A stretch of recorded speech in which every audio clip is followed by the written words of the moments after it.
केआरबी study point इस YouTube channel पे आपको इलेक्ट्रिक पावर जनरेशन और switch gear and protection in दोनों सब्जेक्ट का कंप्लीट सिलेबस के वीडियोस आपको मिल जाएंगे। उन सारे वीडियोस की प्लेलिस्ट की लिंक आपको डिस्क्रिप्शन में मिल जाएंगी, आप उस पर क्लिक करके देख सकते हैं। अभी electrical Motors and transformer and transmission and distribution system पढ़ाना चालू है। इन दोनों सब्जेक्ट के प्लेलिस्ट की लिंक आपको डिस्क्रिप्शन में दी है।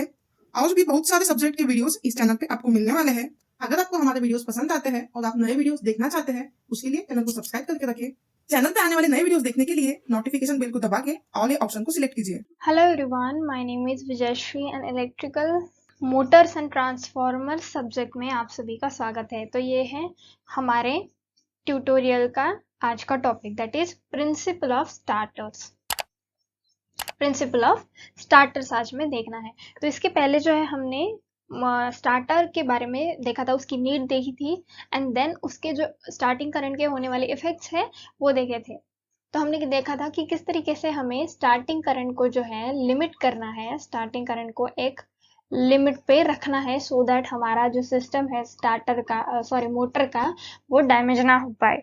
सो आज हम देखेंगे principle of starter. So what are the principle of starters. यहाँ पे जो है मैंने स्क्रीन पे डायग्राम्स बनाई हुई है। ये जो है प्रिंसिपल दिखाती है स्टार्टर का, और ये भी सेकेंड डायग्राम जो है that is diagram B at the time of a starting. ये जो है किस तरीके का इसका एक्शन रिएक्शन होता है ये यहाँ पर दिखाया गया है। And then diagram C is showing under normal operating condition starter का जो है किस तरीके का कंडीशन होता है। So let's start the topic. So starter is basically a resistance which is connected in series with the armature winding only at the time of starting of the motor. तो ये starter जो होता है एक तरीके का जो है रेजिस्टेंस होता है। ये क्या होता है? एक रेजिस्टेंस होता है जो कि कनेक्ट किया जाता है विद द आर्मेचर वाइंडिंग। इसको किसके साथ कनेक्ट किया जाता है?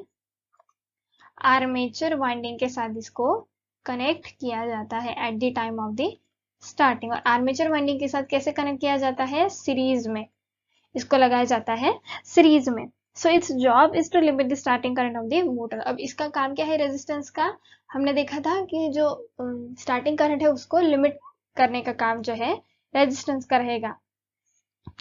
सो the starter or starter resistance will remain in the circuit of the motor only at the time of starting। उसके बाद जो स्टार्टिंग का पीरियड होने के बाद हम क्या करेंगे, इस रेजिस्टेंस को अगर रिमूव भी कर देंगे तो भी कोई प्रॉब्लम नहीं, क्योंकि स्टार्टिंग की नीड तो हमें स्टार्टिंग में ही, स्टार्टर की नीड जो है हमें स्टार्टिंग में ही पड़ती है, फिर उसके बाद उसका कोई काम नहीं होता। ये जो स्टार्टर है ये स्टार्टिंग में रहेगा और उसके बाद it will go out of the circuit or becomes ineffective when the motor speed reaches its desired value। तो जो मोटर की जो स्पीड है एक डिजायर्ड वैल्यू पे पहुंच जाती है, उसके बाद जो स्टार्टर जो है वो रिमूव कर दिया जाता है। So the starter principle is illustrated in the first figure. So at the time of starting, the starter is in the start position as shown in the figure B। तो ये जो है स्टार्टर जो है स्टार्टिंग पोजीशन में है, यानी कि यहाँ पे दिखा रहा है जो पॉइंट है आर्मेचर का, तो ये जो है स्टार्टिंग पे दिखाया गया है, यानी कि जो मोटर की कंडीशन है वो किसमें है? स्टार्टिंग में है। So the full starter resistance appear in series with the instant with the armature so the full starter resistance appears in series with the armature। तो पूरा का पूरा जो स्टार्टर रेजिस्टेंस है वो आर्मेचर के साथ कैसे आ जाता है? सीरीज में आ जाता है the starting. So the starter resistance is then gradually cut off by moving it toward run position। तो इसको जो है रन पोजीशन की तरफ इस स्टार्टर को जो है इस आर्मेचर का जो पॉइंट है इसको स्टार्टर रेजिस्टेंस को कट ऑफ करने के लिए फिर ये स्टार्ट से रन पोजीशन पे चला जाता है। So the motor will speed up. और इसी रीजन से जो मोटर की स्पीड होती है, मोटर की जो स्पीड होती है वो क्या हो जाती है? इंक्रीज हो जाती है। मोटर स्पीड कैसे हो जाती है? इंक्रीज हो जाती है। तो इसी रीजन से जब मोटर स्पीड इंक्रीज हो जाती है और बैक ईएमएफ जो होता है वो डेवलप हो जाता है, बैक ईएमएफ डेवलप हो जाता है, बैक ईएमएफ डेवलप हो जाता है। तो it will regulate the armature current. तो इस रीजन से क्या होता है, this leads to regulation of armature current. Okay, तो इस रीजन से जो आर्मेचर करंट है वो रेगुलेट हो जाता है। So the starter is not necessary then, और इसी रीजन से जब ये स्टार्टिंग पोजीशन से रन पोजीशन पे आ जाता है और जो रेजिस्टेंस है वो धीरे धीरे कट ऑफ हो जाता है, यहाँ पे फुल रेजिस्टेंस शो किया जा रहा है और यहाँ पे जीरो रेजिस्टेंस। तो इस तरीके से जो है आर्मेचर करंट को जो है रेगुलेट किया जाता है, और उसके बाद जो स्टार्टर है वो नेसेसरी नहीं रहता सिस्टम में हमारे। So the starter is push to the run position as shown in the figure C. So under the normal operating condition, the value of starter resistance is 0.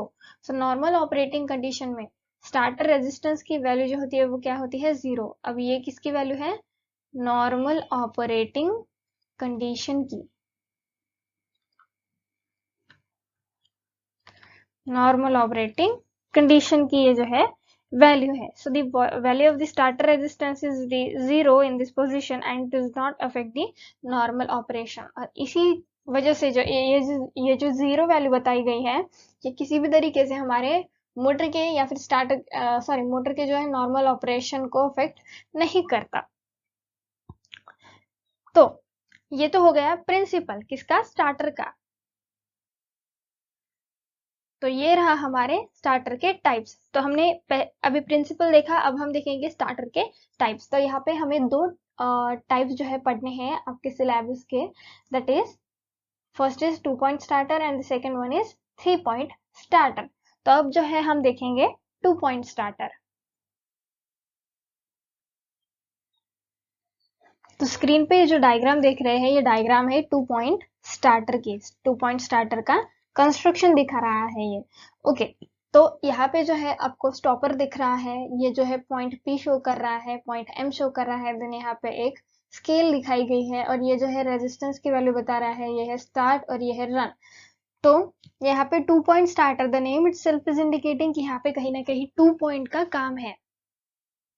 नहीं, यहाँ से जा रहा है डीसी सप्लाई और यहाँ पे लगाई हुई है हमारी motor. So manually operated face plate type starters जो है यूज किए जाते हैं for the starting DC series Motors.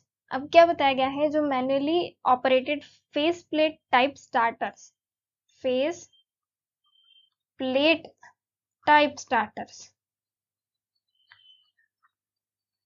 ये जो है यूज किए जाते हैं for the starting of DC series motor, are commonly use as a 2-point starter. तो इनको जो है कॉमनली 2-point स्टार्टर के तौर पर यूज किया जाता है। So as they have only 2 terminals for their insertion in the motor, क्योंकि फेस प्लेट टाइप स्टार्टर्स में जो है सिर्फ और सिर्फ 2 टर्मिनल्स होते हैं और इसीलिए इनको जो है एज अ 2-point स्टार्टर करके हम यूज करते हैं। तो ये जो है स्क्रीन पे डायग्राम आप ध्यान से देख लीजिए। सो ये जो है कंस्ट्रक्शन अब हमें इसका देखना है। So similar to the 3-point and 4-point starter, it consists of a starting resistance R subdivided between number of contact studs. तो नंबर ऑफ कॉन्टैक्ट्स जो है, कॉन्टैक्ट स्टड्स जो है यहाँ पे दिखाए गए हैं, ये किसकी वैल्यू है, स्टार्टिंग रेजिस्टेंस की, बिल्कुल हमारे 3-point और 4-point स्टार्टर की तरह। सो द स्टार्टिंग हैंडल H, ये जो है स्टार्टिंग हैंडल H, इसके बारे में यहाँ पे बात हो रही है। सो it is pivoted on one side and its other side is free to move against strong spring S. एक साइड जो है फ्री है और दूसरी साइड जो है S से लगाई गई है, that is a strong spring, okay, and make a contact with each stud during the starting operation. तो ये जो पाइवट है ये क्या करेगा, P ये जो शो कर रहा है पाइवट है, तो ये क्या करेगा स्टार्टिंग के टाइम पे हर एक स्टड के साथ, यानी कि first, second, third, fourth, fifth, इस तरीके से हर एक स्टड के साथ जो है स्टार्टिंग में कॉन्टैक्ट बनाएगा। So this starter is provided with a protective device called no load release. Starter जो है एक प्रोटेक्टिव डिवाइस के साथ प्रोवाइड किया जाता है, that is no load release. ये कौन सा है, एक प्रोटेक्टिव डिवाइस है, इसके साथ जो है हमारा स्टार्टर प्रोवाइड किया जाता है। So this no load release consist of an electromagnet M। तो ये जो है ये है हमारा नो लोड रिलीज। ओके, तो ये है हमारा electromagnet M and a hinge soft iron piece that is P। और ये जो है एक हिंज सॉफ्ट आयरन पीस है जो कि एक लगा हुआ है पाइवोट पे दैट इज H। तो इस पे लगा हुआ जो है ये सॉफ्ट आयरन पीस है P carried by the starting handle. और इस स्टार्टिंग हैंडल से जो है ये कैरी किया जाता है। So the coil of electromagnet has a few turns wound on a U-shaped iron core। तो ये जो इलेक्ट्रोमैग्नेट है ये एक U-shaped iron core है। ये एक ओके मैं यहाँ पे लिख लेती हूँ U-shaped iron core है जिस पे कुछ कॉइल्स जो है वाउंड की गई है and it is connected in series with the motor as shown in this figure. और ये जो है सीरीज में कनेक्टेड है, यहाँ से आप देख सकते हैं इस तरीके से ये जो है सीरीज में कनेक्टेड है हमारे मोटर के साथ।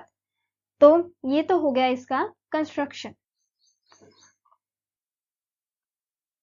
तो इसके बाद जो है हमें देखना है operation of the 2-point starter.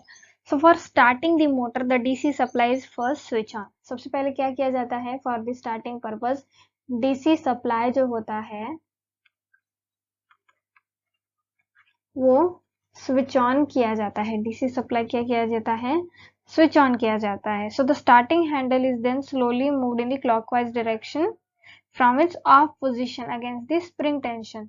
तो स्प्रिंग टेंशन के अगेंस्ट जाकर ये जो हमारा इस तरीके से कुछ यहाँ पे पाइवोट बताया गया था ये क्या करता है इस तरीके से फिर ट्रैवल करना शुरू कर देता है इन द स्टार्टिंग। ये जो हैंडल है ये क्या करता है स्लोली मूव करता है इन दिस क्लॉकवाइज डायरेक्शन। इस तरीके से क्लॉकवाइज डायरेक्शन में ये स्लोली जो है मूव करता है। So when the handle makes contact with the first stud, तो जैसे ही नंबर 1 यहाँ पे आ जाता है, हमने डायग्राम में अभी देखा था, तो जैसे ही फर्स्ट स्टड के साथ इसका कांटेक्ट आ जाता है so the motor gets connected across line. तो क्या होता है जो मोटर है यहाँ पे इस तरीके से कुछ कनेक्शन बताया गया था, यहाँ पे हमारी थी मोटर।